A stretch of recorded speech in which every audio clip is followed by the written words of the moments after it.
그러니까 2013년이 가고 새해가 이렇게 돌아왔을 때 그런 생각을 합니다.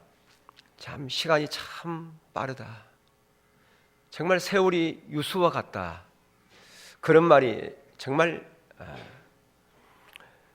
남의 얘기가 아니고 바로 나의 얘기구나 하는 것을 그렇게 느껴지거든요.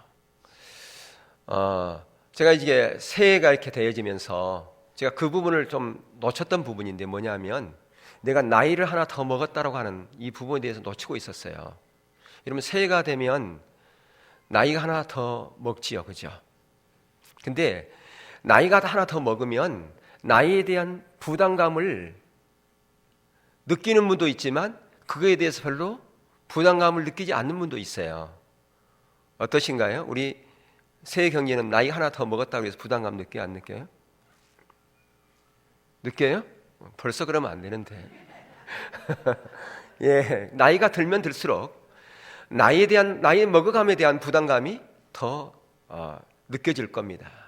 그래서 참 어떤 사람이 이런 시를 썼어요. 세월은 유수와 같다라고 하는 그런 시를 썼는데 그 시를 읽으면서 공감이 가더라고요.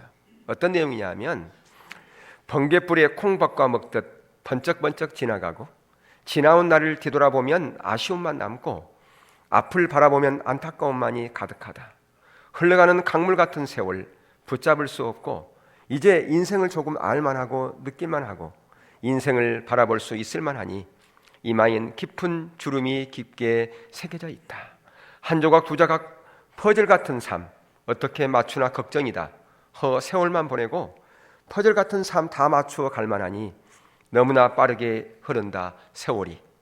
좀 더 일찍 철이 들었더라면 좀 더 일찍 깨달았더라면 좀 더 성숙한 삶을 살았을 텐데 아쉽고 안타깝지만 살아가야 할 세월이 있기에 아직은 더 맞춰야 할 퍼즐 같은 삶이 있기에 마지막 하는 그날까지 멋지게 완성시키며 살아야겠다.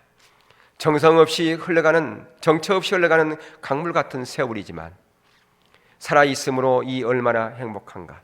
하루하루 주어진 오늘이라는 삶을 결코 한 점 헛되지 않게 가슴 깊이 느끼며 열심히 살아야겠다. 예, 이 시에처럼 우리가 조금이라도 의식이 있으면 우리 남은 인생을 좀 더 의미 있게 그렇게 보내야 되겠다. 그런 마음을, 그런 다짐을 안 해본 사람이 어디 있겠습니까? 새해가 되면 우리가 그런 다짐을 하지요. 2014년 이 한 해는 어느 해보다도 내 인생에 있어서 정말 의미 있는 인생을 보내야 되겠다. 그런 각오와 결단을 여러분 하시지 않았습니까? 아직 하지 않았다면 오늘 이 예배 시간, 이 말씀을 통해서 그렇게 다짐하면서 하나님의 은혜를 구하는 그런 자리로 갈 수 있기를 주의 이름으로 축원합니다. 여러분, 무엇이 가장 의미 있는 인생이라고 생각합니까? 어떻게 살아가는 것이 참다운 인생이라고 생각을 합니까? 그 인생을 아직 발견하지 못했다면 오늘 본문의 말씀을 통해서 인생의 진정한 의미를 발견할 수 있기를 주의 이름으로 축복합니다. 여러분, 이 성경을 한 단어로 어떤 사람이 그렇게 얘기를 하더라고요. 이 성경을 약탕기에다가 넣어서 그것을 다려서 한 방울로 딱 이렇게 엑기스를 만들려면 그것은 바로 뭐냐? 그것은 사랑이라 그렇게 얘기를 합니다. 예, 이 성경을 한 단어로 압축한다면 그것은 사랑일 겁니다. 그것은 바로 하나님 사랑이요, 이웃 사랑입니다. 하나님께서 이 인간과 처음 맺은 언약, 그 언약은 시내산 언약이라 그렇게 얘기를 하는데요.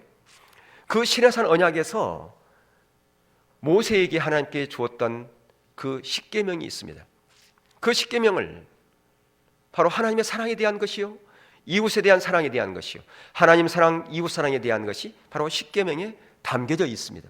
바로 성경은 하나님에 대한 사랑의 얘기요, 이웃에 대한 사랑의 얘기다라고 그렇게 얘기할 수가 있다라고 하는 것입니다.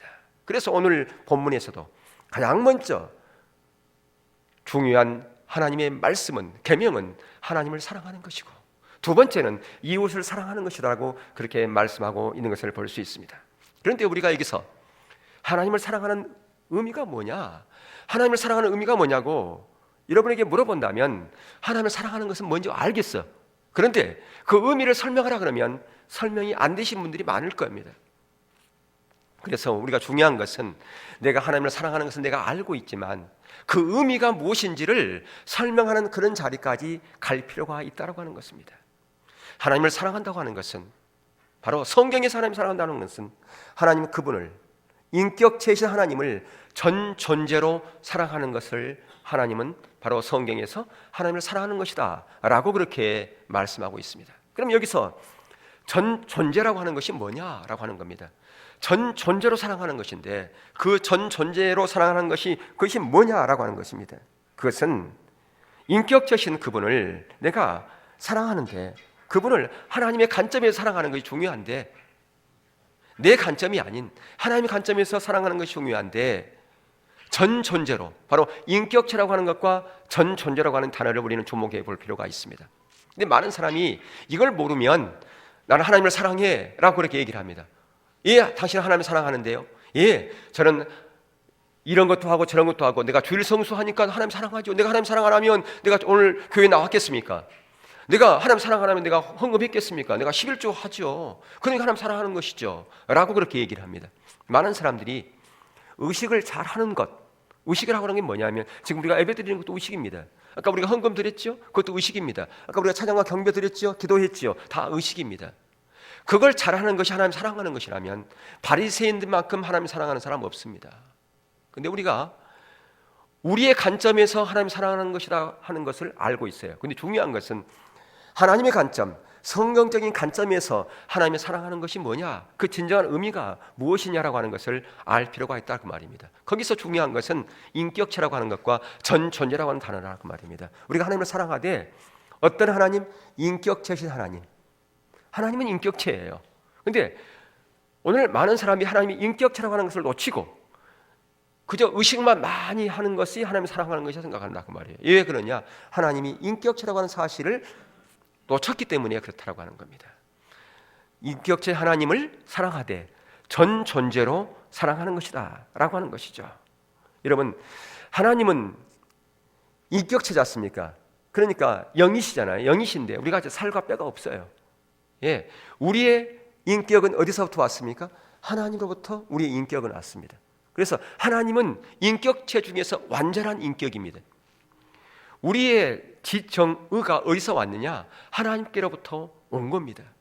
그래서 우리가 진정한 성숙된 인간이 되려면 하나님의 인격을 닮아야 하지만 우리가 성숙된 인간이 되지고 완전한 인간으로 자라날 수 있다 그 말입니다.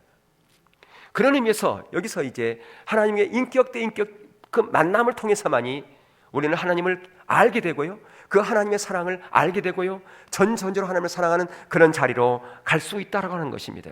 근데 그 전 존재라고 하는 사실 여러분 주보에 보세요. 주보를 보시면서 여러분들 보시면 좋은데 거기에 제가 설명을 해놨어요. 자, 하나님을 사랑한다는 것은 성경적인 그 의미가 뭐냐? 인격체 하나님을 전제로 사랑하는 것은 바로 하나님이 우리의 뭐가 된다고요?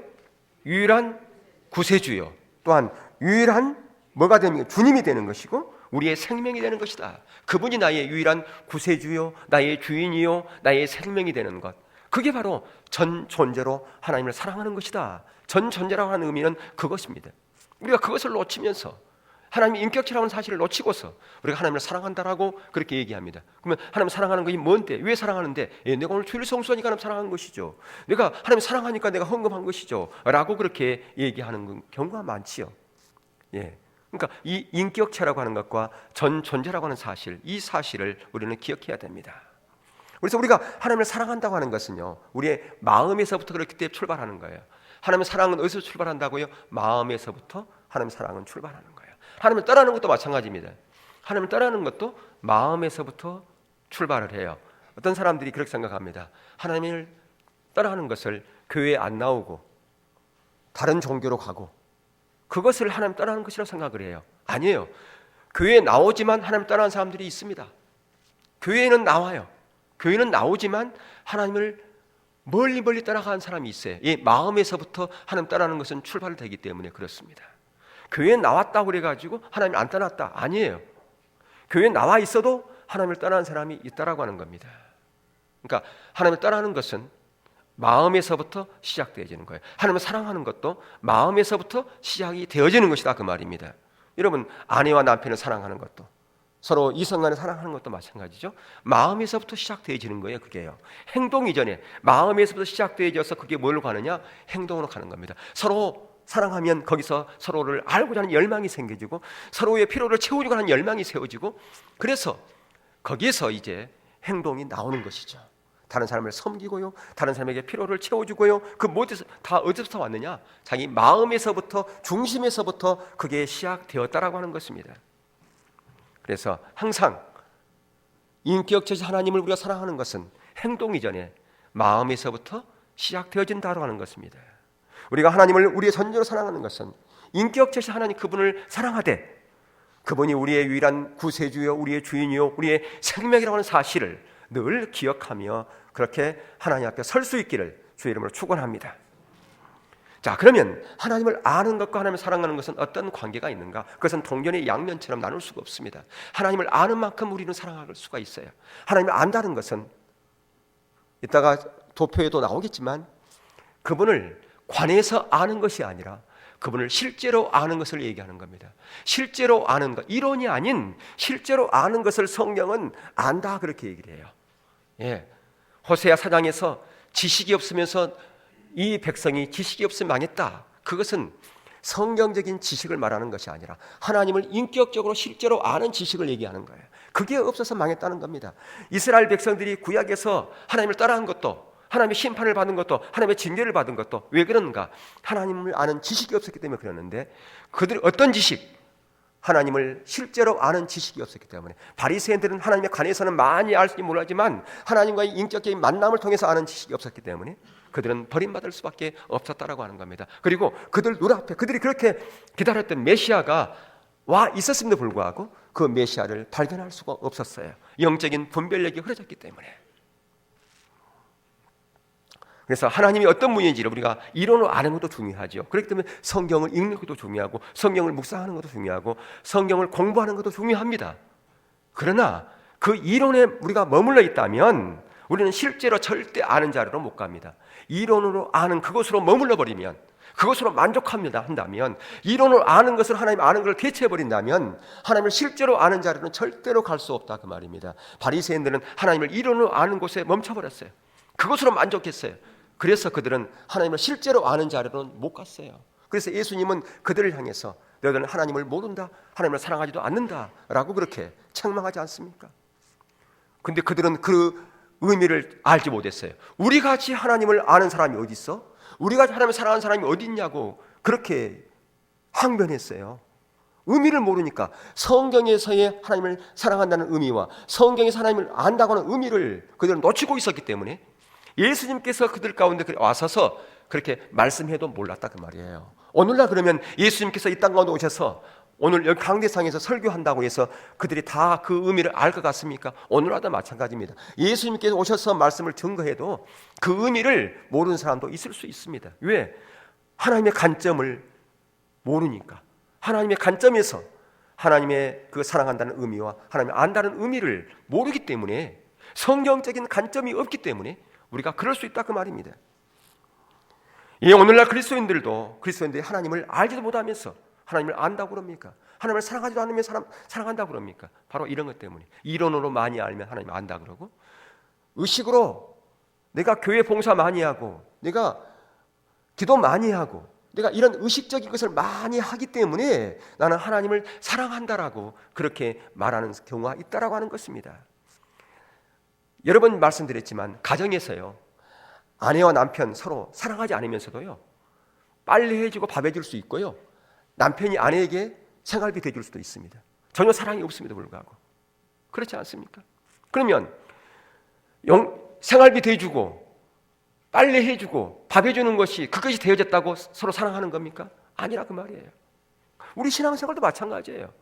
하나님을 사랑하지 않으면 전혀 그런 게 없으면서도 내 어떤 헌신이나 이런 것이 있기 때문에 그것이 하나님을 사랑한다고 생각한다면, 부부 사이에서 전혀 사랑이 없으면서 생활비 대주고 밥 해주고 빨래 해주고 하는 것과 똑같은 겁니다. 서로 사랑이 없으면서도 불구하고.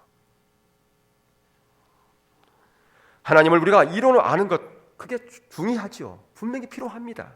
그러나 이론으로 아는 사람들은요, 절대로 하나님을 인격적으로 아는 자리로 갈 수 없고 하나님을 진정으로 사랑하는 자리로 갈 수 없을 뿐 아니라, 그런 사람들이 어디에 빠지느냐? 율법주의 신앙에 빠져버리는 거예요. 의식을, 본질을 대체해버리는 신앙의 본질, 하나님을 인격적으로 알고 그분을 전적으로 사랑하는 그것을 바로 의식을 잘하는 것으로 대신해버리는 그런 율법주의 신앙에 궁극적으로 빠지게 되어 있습니다.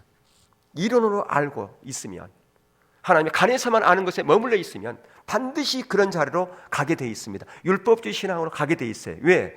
그게 바로 우리의 체질이기 때문에 그래요.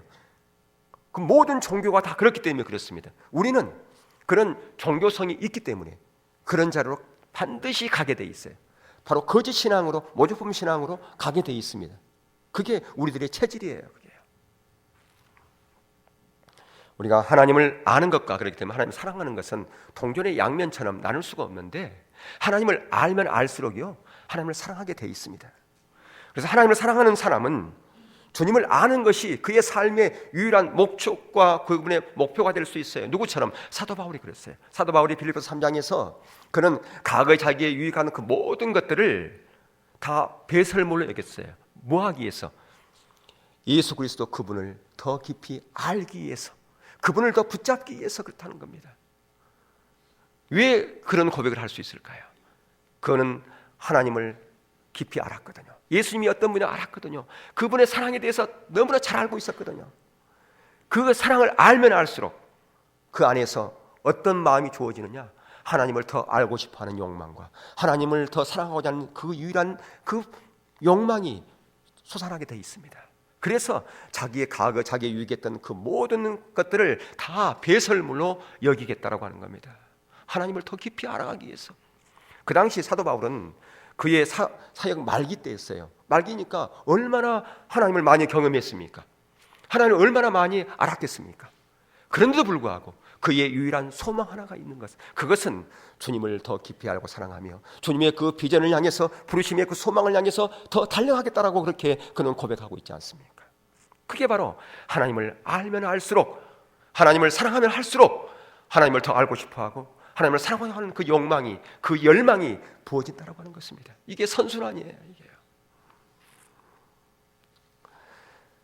하나님 그분을 그 모든 것을 산 사람들, 자기의 가장 값진 보화를, 가장 값진 진주를 산 사람들의 얘기가 바로 마태복음 13장에서 예수님께 비유로 말씀을 하시죠. 바로 그렇게 자기의 모든 것을 가지고 전 존재로 값진 그 보화, 진주된 그분을 만난 사람들은 그것을 사기 위해서 자기의 모든 것을 배설물처럼 여겨버릴 수 있다고 하는 것입니다. 바로 성경에 모세가 그랬고, 다윗이 그랬고, 바울이 그랬고, 모든 믿음의 선진들이 다 그런 삶을 사셨던 것을 볼 수가 있습니다. 내가 지금 하나님을 사랑하고 있는지 아닌지를 무엇으로 테스트할 수 있는가? 내가 주님을 향한 열망이 있는가 없는가? 주님을 알고자 하는 열망이 있는가 없는가? 그것을 보면 됩니다. 우리가 하나님을 사랑하는 자리에 없으면 가장 먼저 우리 가운데 나타나는 현상이 뭐냐? 주를 향한 열망이 식어져 버립니다. 주님을 향한 열망이 식어지는 것은, 그것은 바로 내가 하나님을 사랑하는 그 사랑이 식어졌다, 그렇게 보시면 돼요. 하나님을 사랑하게 되면요, 열망이 붙게 돼 있어요. 남녀간의 사랑이 붙으면, 불붙으면 열망이 생기, 서로를 알고자 하는 열망, 상대방의 필요를 채우고자 하는 열망이 생기지 않습니까? 마찬가지예요. 하나님과 우리의 사랑도 마찬가지다, 그 말입니다. 그래서 우리가 하나님을 아는 만큼 우리는 하나님을 사랑할 수 있는데, 이것은 동전의 양면처럼 나눌 수가 없습니다. 하나님을 알면 알수록 하나님을 사랑할 수 있고요, 하나님을 사랑하면 더 하나님을 알고자 하는 그런 자리로 가게 되어 있다고 하는 겁니다. 그래서 가장 먼저 우리가 하나님을 인격적으로 아는 자리에 서는 것이 필요해요. 그래야 하나님을 사랑하는 그런 자리로 갈 수 있기 때문에 그렇습니다. 그래서 우리가 하나님의 영광을 볼 때, 하나님의 영광을 볼 때, 우리를 향한 하나님의 크신 사랑을 알 때, 우리는 진실로 하나님 그분 한 분만을 사랑하기를 위해서 우리가 그렇게 사모하고 은혜를 구하는 자로 가게 되는 거예요. 뭘 볼 때? 하나님의 영광을 볼 때, 하나님의 사랑이 무엇인지를 성령의 조명을 통해서 십자가의 사랑이 선명하게 인식되어질 때 그게 가능한 겁니다. 그렇게 중요한 것은 내 노력으로, 내 지혜로 하나님의 사랑을 안다는 것이 불가능합니다. 하나님의 진정한 사랑은 성령의 조명이 없이는 불가능합니다. 성령님께서 하나님이 어떤 분인가, 십자가의 사랑이 어떤 것인가, 그걸 비춰주지 않고서는 하나님이 어떤 분인가, 십자가의 사랑이 무엇인지를 알 수가 없어요. 그래서 우리가 날마다 주님의 십자가 앞에 가야 된다 그 말이에요. 은혜를 붙잡고 가야 돼요. 그래서 십자가는 내가 구원받은 그때 한 번만 일용이 아니에요. 어떤 사람은 십자가 그러면 그것은 나는 다 띄었어. 언제? 내가 처음 구원받을 때 그 십자가의 공로를 통해서 내가 예수 그리스도를 구주로 영접했어. 예, 그게 아니라 그 말이에요. 날마다 우리의 삶 가운데 십자가가 필요합니다. 그래서 예수님께서 요한복음에서 오병의 기적을 베푸신 다음에 요한복음 6장 54절에서 보면 내 살과 내 피를 먹고 마시라고 했어요. 거기에 그 시제가 우리말 성경에는 이게 시제가 어떻게 되는지 알 수 없지만 헬라 시제를 보면 처음에 내 살과 내 피를 먹고 마시라고 하는 것은 단순 과거형으로 되어 있어요. 단순 과거형은 과거의 하나의 점적인 것을 얘기하는 거예요. 시간적으로 점. 사진을 찍으면 1913년 12월 31일 몇 시, 몇 분, 몇 초 딱 하듯이 그거 단순 과거형으로 되어 있어요. 근데 그 다음에 내 살과 내 피를 먹고 마시라고 하는 것은 현재형으로 되어 있어요. 거기서 헬라어의 현재형은 지속 반복을 얘기하는 겁니다. 계속 반복적으로 뭐 하라고요? 내 살과 내 피를 먹고 마시라는 거예요.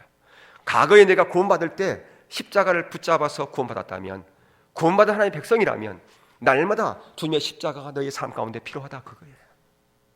그게 아니면 네가 은혜에 의한 삶은 불가능해. 하나님의 은혜에 의한 삶은 불가능해. 십자가의 공로를 의지해서 하나님의 은혜 앞에 보좌 앞에 나가는 삶이 불가능해. 너의 모든 삶의 주인은 하나님인데 순간순간 성령의 인도 따라서 네가 가야 될 텐데 성령의 인도를 따라가는 그 삶은 불가능해. 믿음에 의한 삶도 불가능해. 말씀에 의한 삶도 불가능해. 그거예요. 그렇기 때문에 우리는 십자가는 일용이 아니라 우리의 모든 삶의 영역에서 그 십자가를 붙잡고 갈 때 진정한 승리가 있다 그 말입니다. 누구의 능력으로? 내 능력이 아닌 하나님이 공급해 주는 하나님의 능력으로, 하나님의 자원과 하나님의 방법으로 우리가 나아갈 때 하나님께서 그분께서 그 일을 그분의 노력으로, 그분의 능력으로 성취하시는 거예요. 거기서 우리가 무엇을 경험하느냐? 살아계신 하나님을 경험하게 된다 그 말이에요. 그렇게 우리를 하나님께서는 인도하고 계신다고 하는 것입니다. 그런데 바로 이렇게 하나님의 영광을 보는 자리, 그런 자리에 우리가 갈 수 있어야 돼요. 하나님의 사랑을 경험하는 자리로 갈 수 있어야 돼요. 그럴 때 정말 내가 내 마음에서부터 주님을 사랑하고자 하는 열망이 더 부어지게 되어 있다고 하는 것입니다. 오늘 본문 말씀에서 그래서 가장 첫째 되는 계명은 뭡니까? 하나님을 사랑하는 것이다. 두 번째는 내 이웃을 사랑하는 것이라고 그렇게 말씀하고 있어요. 근데 이 둘은 서로 나눌 수가 없다고 그랬죠. 하나님 사랑과 이웃 사랑은 하나지 그게 나눠지는 것이 아니다라고 하는 것입니다. 우리는 이웃을 사랑함이 없이 하나님을 사랑할 수 없고 하나님을 사랑함이 없이 이웃을 사랑할 수 없다 그 얘기죠. 그래서 우리 속에 넘치는 그 하나님의 사랑이 우리에게 이웃을 사랑할 수 있는 능력을 주어진다 그 얘기예요. 무슨 얘기냐면 내가 정말로 하나님을 사랑하면 하나님께서 우리 가운데 무슨 능력을 주어진다고요? 이웃을 사랑할 수 있는 그 능력을 주신다라고 하는 겁니다. 내가 하나님을 정말로 사랑할 때 그분께 주신 능력으로 이웃을 사랑하는 것이지 내 자원으로 사랑하게 되면 얼마 못 갑니다. 탈진하게 될 수 없어요. 그리고 그것 때문에 상처받고 시험 들 수밖에 없어요. 내가 얼마나 잘해줬는데 그럴 수 있어? 그렇게 나오는 거예요. 조건 없는 사랑이 안 된다 그 말이에요. 그것은 조건이 있는 사랑이죠. 하나님의 사랑은 무조건적인 사랑이라 그 말이죠. 그 사람이 나에게 알아주든 안 알아주든 그거 상관없이 하는 거예요. 그게 하나님의 사랑 아닙니까? 예. 그래서 중요한 것은 하나님을 사랑할 때 하나님께서 그런 능력을 주시는데 바로 사도 바울이 그거예요.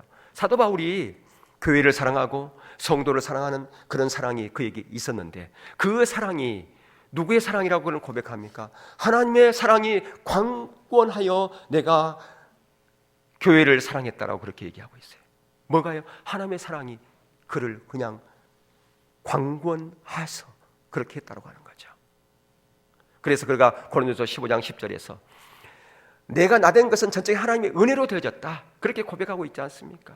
내가 다른 사람보다 더 많이 수고하고 더 많이 일 많이 했어요 그가. 근데 그 모든 것 수고가 내 수고가 아니라 전적인 하나님의 은혜로 되어졌다라고 하는 것입니다. 나의 나된 것은 전적인 하나님의 은혜로 되어졌다라고 그렇게 고백하고 있습니다.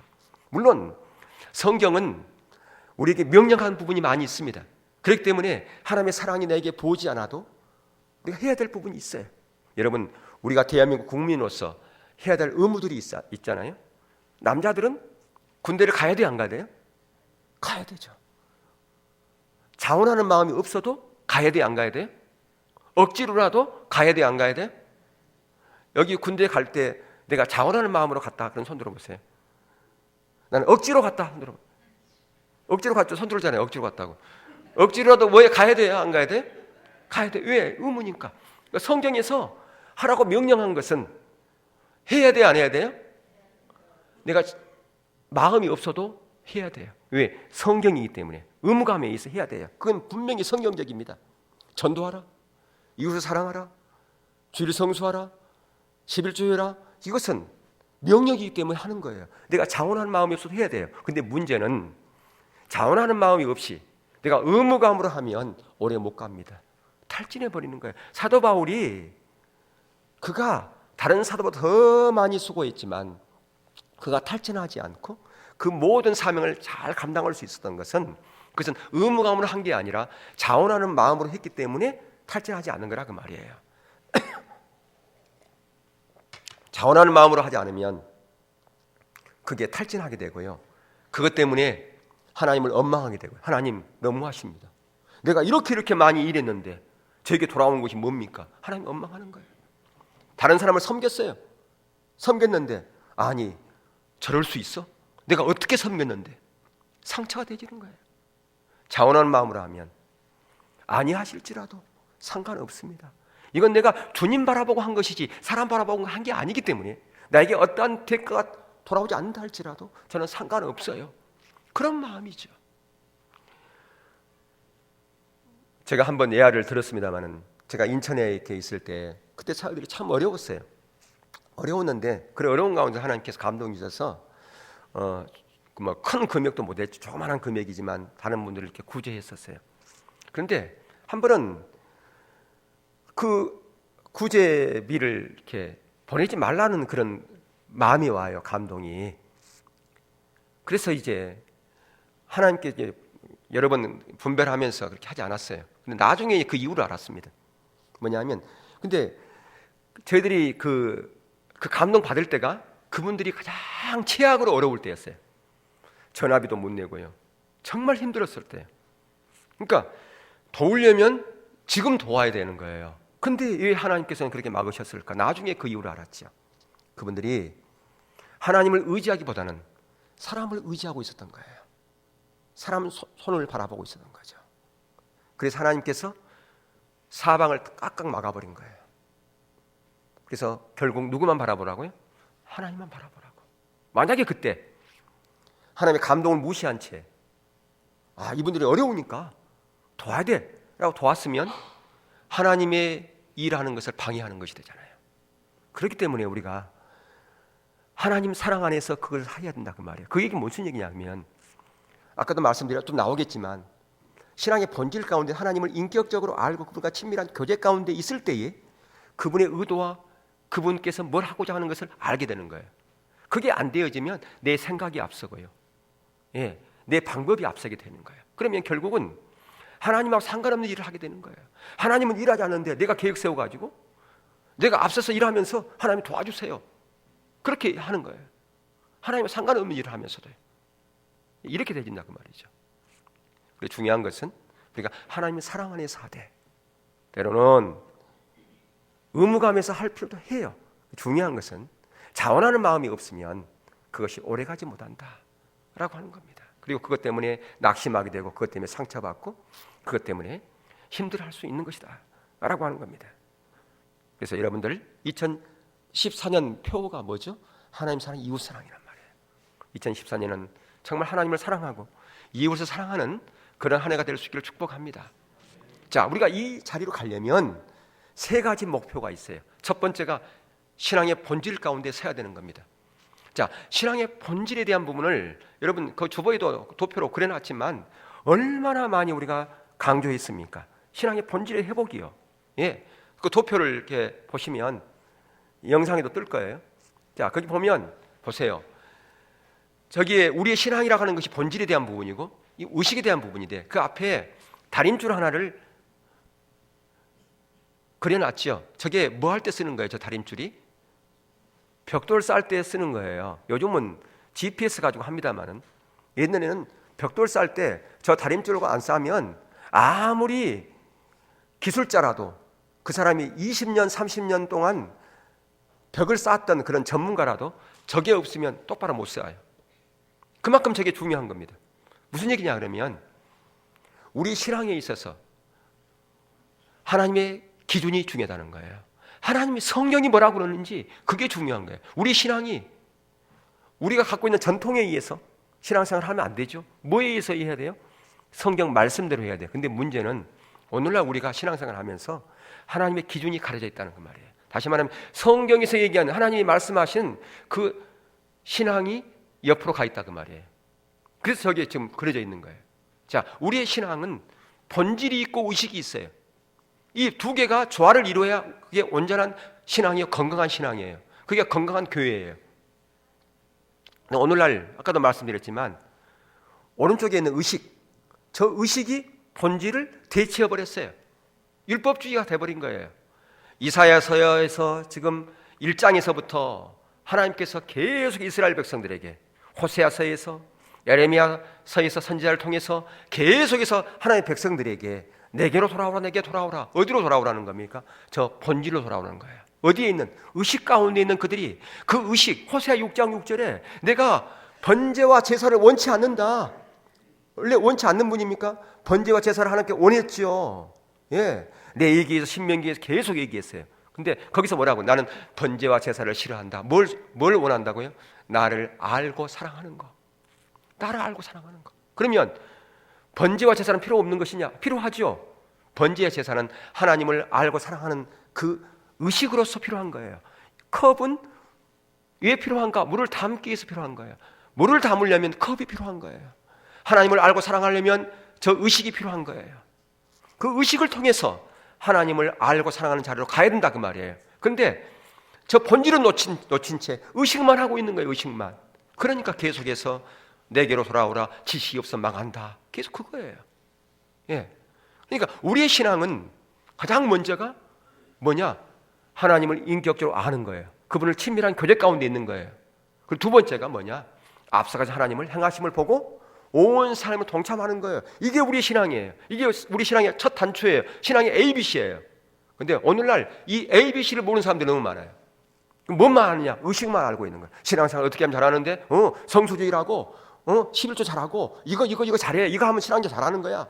라고 얘기하는 거예요. 목사님한테 물 갖다 드려야 되는데 아니야. 컵만 갖다 줘. 컵. 그래서 성도들이 전부 다 저한테 물 드십시오 하면서 컵만 갖고 와. 빈 컵만. 우리가 하나님 앞에 갈 때 계속 그렇게 하고 있는 거예요. 본질이 없는 채 의식만 가지고 나가는 거죠. 그래서 거기에서 가장 먼저 하나님을 아는 것인데 그 친밀한 교제를 통해서 알아야 된단 말이에요. 첫 번째가 하나님과 친밀한 교제가 우리의 신앙의 본질의 첫 번째예요. 1번이 돼야 2번이 되는 거예요. 1번 안 되면 2번 절대 안 됩니다.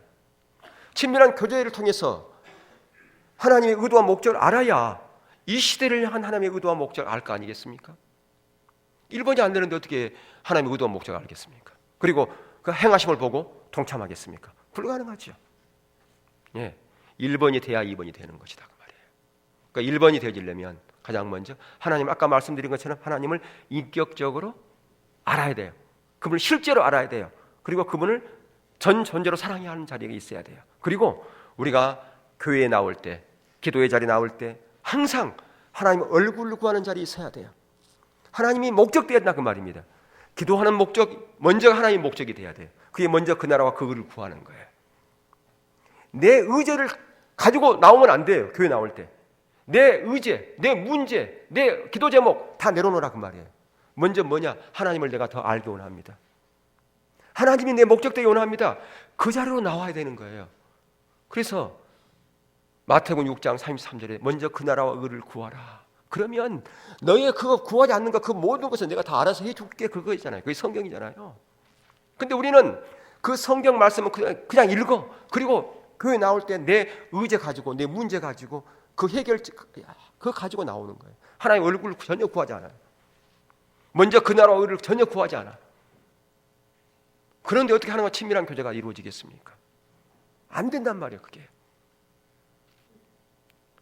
그렇게 친밀한 교제 가운데 있을 때 하나님께서 하나님 행하심을 우리 가운데 보이는 거예요.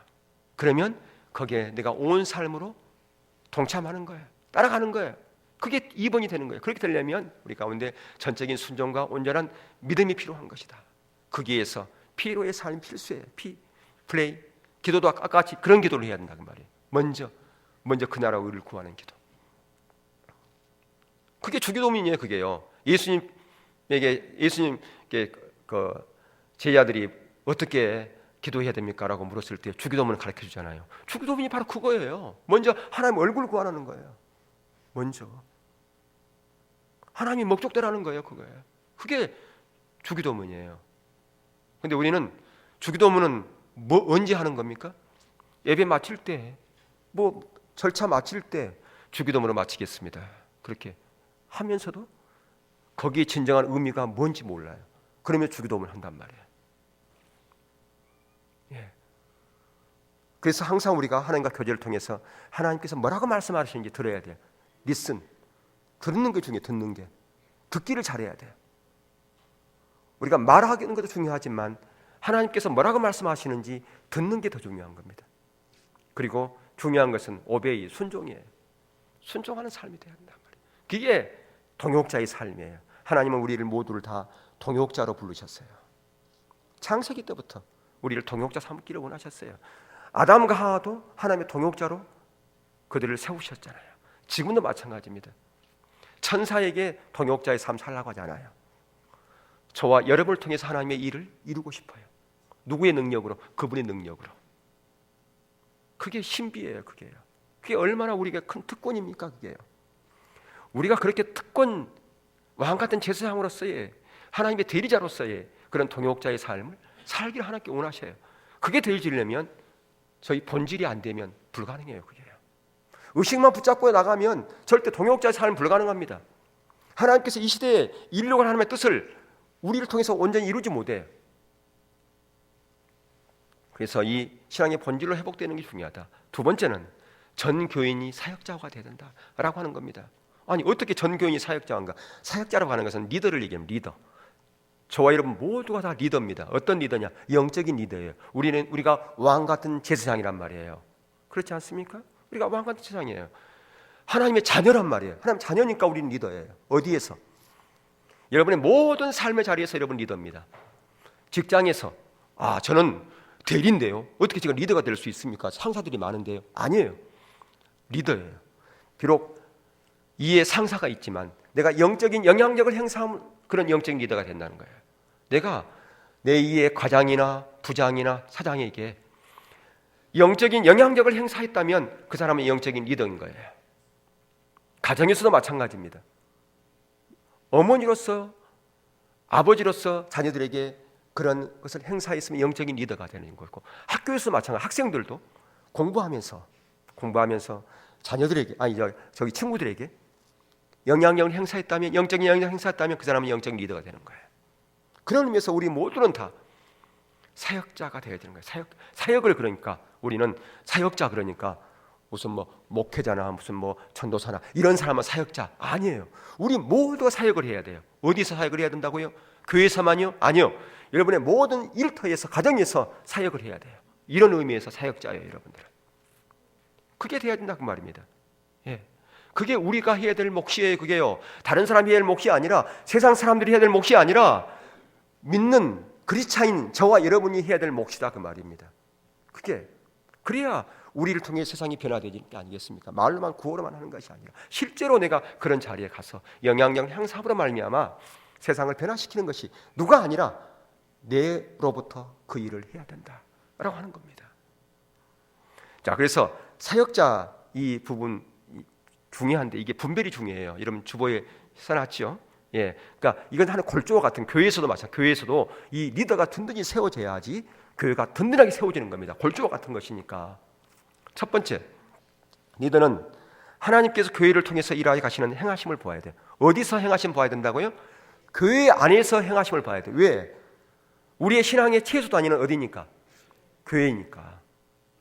우리의 신앙의 최소 단위는 교회예요. 교회 안에서 하나님 행하심을 보아야 되는 겁니다. 무엇보다도 하나님 비전을 봐야 돼요. 교회 주신 비전. 그 비전이 나의 비전이 돼야 돼요. 어떤 사람은 참 보기에 신실해, 믿음이 좋은 것처럼 보여. 좀 그런데 교회 비전이 자기 비전이 안 돼. 그런 사람이 리더가 되면 안 돼요. 어떤 경우는 제가 그런 게 부족해. 그건 좀 신실해. 그래서 좀 일을 맡기면 이 비전을 좀 붙잡을까 생각했는데 여전히 안 되더라고요. 그런 부분들이. 이게 안 되니까 결국은 그 비전 안으로 못 들어와. 교회 안으로 못 들어와. 교회 일원이 안 돼. 진정한 교회 일원은 하나의 비전에 동참하는 겁니다. 그래야 그 리더의 첫 번째예요. 교회 리더는 가장 먼저 교회의 비전을 자기 비전화 시키는 거예요. 내가 공부하는 목적이 뭐냐? 내가 교회의 비전을 이루는 것이다. 내가 직장생활하는 목적이 뭐냐? 내가 교회의 비전을 이루는 것이다. 내가 신앙생활하는 목적, 그것은 교회의 비전을 이루기 위해서 내가 신앙생활한다. 그렇게 돼야 된다고 말입니다. 그게 첫 번째 리더가 가져야 될 그 자질이에요. 두 번째는 뭐냐? 충성심. 물론 이 부분이야 뭐 교회뿐 아니라 어디든 간에 다 해당되는 부분이 충성심 아니겠습니까? 근데 피터 와그너가 그랬어요. 세 가지에 충성해야 된다고. 첫 번째는 주님께 충성해야 된다. 두 번째는 주님의 교회에 충성해야 되고, 세 번째는 세상에서 주님의 목적에 충성해야 된다. 세상에서의 주님의 목적, 그것은 세 번째예요. 그러면 순서가 중요하다고 그렇게 얘기를 했어요. 순서가. 그러니까 세상에서의 주님의 목적보다 더 중요한 것은 교회에서의 주님께 충성하는 것. 그게 더 우선이라고 말입니다. 주님의 교회에 충성하는 것이. 근데 이 모든 것들이 다 질서 안에서 이루어져야 돼. 질서 안에서. 질서 밖에서 이루어지면 안 돼. 교회의 질서 안에서 이런 부분들이 이루어져야 된다는 겁니다. 질서 안에서 안 이루어지면 아무런 의미가 없어요. 교회 안에서 그 부분들이 이루어져야지. 세 번째는 리더는 성령과 지혜가 충만한 사람이어야 한다. 왜 그렇습니까? 왜 리더가 성령과 지혜가 충만해야 됩니까? 결국 이 일은 누가 하니까? 성령님이 하니까. 예, 성령과 이 지혜가 충만하지 않으면 자기 지혜로 하려고 그래. 자기 자원으로 하려고 그래. 자기 경험으로 하려고 그래. 아니라는 거예요. 리더는 철저하게 하나님의 자원을 의지해서 하나님의 방법을 통해서 일해야 돼요. 그래야 그게 리더죠. 오늘날 교회 안에서 어떤 리더가 세워졌어요. 근데 그 사람이 하나님께 민감하지 않고 하나님의 자원이 아니라 자기 자원, 자기 경험, 자기 지혜로 가지고 뭔가를 이루려고 그래요. 그러니까 교회가 분란이 일어나는 거예요. 교회는 세상 집단이 아니거든요. 세상 집단은 세상의 경험과 세상의 지혜를 가지고 할 수 있어요. 근데 교회는 아니란 말이에요. 영적인 일을 하는 데 있어서 자기 지혜, 자기 경험 그걸 앞세워 가지고 그렇게 하려고 그러니까 교회가 하나 되지 못하는 거예요. 분란이 일어나는 거라고 말이에요. 말은 교회의 머리는 예수님입니다. 그렇게 얘기는 해요. 그러면서도 실제 하는 그 모든 것들은 자기가 그냥 머리가 돼가지고 한다는 거죠. 그래서 성령의 기름 부음이 필요하다. 왜? 결국 이 일은 성령의 기름 부음이 하기 때문에, 성령의 능력이 하기 때문에. 네 번째, 리더는 그렇기 때문에 배우고자 하는 자세가 필요하다. 이게 겸손한 자세죠. 자기가 그런 분이 전문가예요. 그럼에도 불구하고 낮추는 거죠. 성령님께서 나의 경험보다 더 앞설 수 있어. 나의 지식보다 더 앞설 수 있어. 성령님이. 그렇지 않습니까? 그분이 어떤 그런 분이 아주 전문가예요. 그렇지만 자기를 낮추는 거예요. 자기를 드러내지 않는 거예요. 왜? 자기 경험보다, 자기 지혜보다 성령님께서 앞서가는 부분이 있다면 자기 거 내려놔야 되잖아요. 자기가 보기에는 이렇게 하면 참 좋겠다. 그런 생각이. 예전에 제가 이제 그런 부분 때문에 많이 딜레마가 있었던 부분이 있었는데, 무릎 아픈 사람이 치료해 주잖아요. 이렇게 기도해 주잖아요. 그러면 제 생각이 뭐냐면 여기다가 이렇게 침 2방 놓으면 금방 낫는데, 그런 생각이 맨날 있었어요. 제가 처음 이제 치유할 때 가장 먼저 치유가 나타나는 게 무릎이었거든요. 그래서 제가 예전에 이렇게 치료하러 다닐 때 보면 무릎 아픈 사람이 제일 잘 나왔어요. 침을 놓으면. 그러니까 무릎 아픈 사람 기도해 줄 때도 그런 생각이 나는 거예요. 이거 침을 2방 놓으면 끝나는 건데, 이런 생각이 자꾸 나는 거예요. 얘기하죠. 하나님, 제가 제 생각을 앞섭니다. 제 자원을 의지해서도 하려고 그럽니다. 하나님 용서해 달라고. 그러면 충분히 있었지만 성령님께 하시도록, 성령님께 치유하세요. 당신의 능력으로 당신이 하세요. 이제는 내 자원 갖고 하지 않겠습니다. 근데 자꾸 우리가 내 생각, 내 자원 이런 것을 자꾸 내세우려고 할 때가 많단 말이에요. 그게 아니고 배우려고 하나님께서 인도하세요. 그런 배우려고 하는 자세가 필요하다. 그리고 내가 좋은 아이디어가 있지만 또 다른 사람에게 성령의 기름을 통해서 그에게 더 좋은 지혜를 하나님께 주실 수도 있다. 그렇게 늘 자기를 낮추면서 배우려고 하는 자세가 리더는 필요하다는 겁니다. 자기를 주장하려고 하면 그건 리더가 아니에요. 다섯 번째, 그렇기 때문에 섬기고자 하는 자세가 필요하다. 성경에서 리더는 종이라고 그랬어요. 종. 예수님께 이 땅 가운데 오실 때 종으로 오셨지 않습니까? 그래서 섬기는 것이 필수고요. 여섯 번째가 뭐냐? 리더는 믿을 만한, 거기에 오타가 났는데 믿음이 있는 사람이, 거기에 믿음이 물론 있어야 되겠죠. 근데 그거 얘기하는 게 아니라 믿을 만한 사람이에요. 믿을 만한 사람, 신뢰할 만한 사람. 아, 그 일을 맡겼어, 그 사람한테. 그래? 그러면 안심이야. 그분에게 맡겼으면 그분은 잘 할 거야. 이런 사람이 된다 그 말이에요. 이건 누구에게 맡겼는데요? 그래? 좀 불안한데. 왜 그 사람한테 맡겼어? 이러면 안 된단 말이에요. 일을 맡기면 그 사람, 그래, 그 사람은 믿을 만한 사람이야. 신뢰할 수 있는 사람. 그게 리더라 그 말이에요. 그걸 말씀하고 있는 거예요. 여러분들이 그렇게 모든 사람으로부터 인정받는 그런 자리에 갈 수 있길 축복합니다. 아멘. 예. 마지막으로 세 번째 뭐냐? 오이코스의 활성화예요. 오이코스. 자, 소그룹을 얘기하면 소그룹. 오이코스는 우리는 구역을 오이코스라 그렇게 우리는 얘기하지 않습니까? 근데 왜 우리가 소그룹을 하느냐? 그게 바로 예수님이 했던 방법이에요. 예수님의 사역 모델이란 말이에요. 예수님께서 12명을 양육했고, 또 초대교회 때 보면 교회에서 모였지만, 성전에서도 모였지만 집에서 소그룹으로 모였어요. 거기서 서로 사랑의 교제를 하고, 거기서 서로를 섬기고, 거기서 말씀을 양육하고, 거기서 서로를 치유하고, 이런 일들이 바로 소그룹에서 그런 일들이 있었다 그 말이에요. 그래서 오늘날 이게 바로 성경적인 모델이라고 그래가지고 많은 교회에서 그렇게 소그룹을 하지 않습니까? 바로 소그룹 하는 이유가 바로 이게 성경적인 모델이고 바로 예수님께서 하신 모델이기 때문에 우리가 그것을 따라서 그렇게 하는 것이다 그 말입니다. 예수님이 그렇게 하셨기 때문에. 그런데 이 오이코스라는 이 헬라어 뜻은, 이 오이코스는 헬라어인데 집이란 뜻이에요. 가족, 한 가족이란 뜻입니다. 한 가족, 한 집. 이게 이 오이코스의 그 헬라 의미인데, 자, 이 오이코스의 성격은 5가지가 있는데요. 간단하게 설명을 드릴게요. 자, 오이코스는 교회입니다. 무슨 얘기냐면 오이코스 안에 또 하나의 교회의 성격이 있다는 거죠. 거기서 예배 드리지는 거잖아요. 기도하지 않았습니까? 경배 차장이 있잖아요. 서로 나눔이 있죠. 바로 교회의 성격, 그 중에서 가장 핵심이 뭐냐? 예배 드리는 겁니다. 오이코스 모였을 때 예배 안 드리면 서로 친목 모임만 한다. 그건 오이코스 모임이 아니에요. 오이코스의 그 성격 중에 첫 번째는 또 하나의 교회로서 거기서 예배 드리는 것이다 라고 하는 것입니다. 예. 두 번째는 오이코스는 가족이에요. 가족. 예. 교회가 이렇게 우리야 뭐 큰 교회 아닙니다만은 그렇다 할지라도 이 소그룹이 안 되면 서로를 다 알지 못해요. 서로를 사랑으로 섬기지 못해요. 서로 친목이 안 돼요. 친교가 안 돼요. 가족처럼 이렇게 살아갈 수 없어요. 근데 소그룹이 되어지면 가족처럼 서로를 알게 되고 서로를 섬기게 되고 거기서 친밀한 사랑의 교제가 이루어지는 거라 그 말입니다.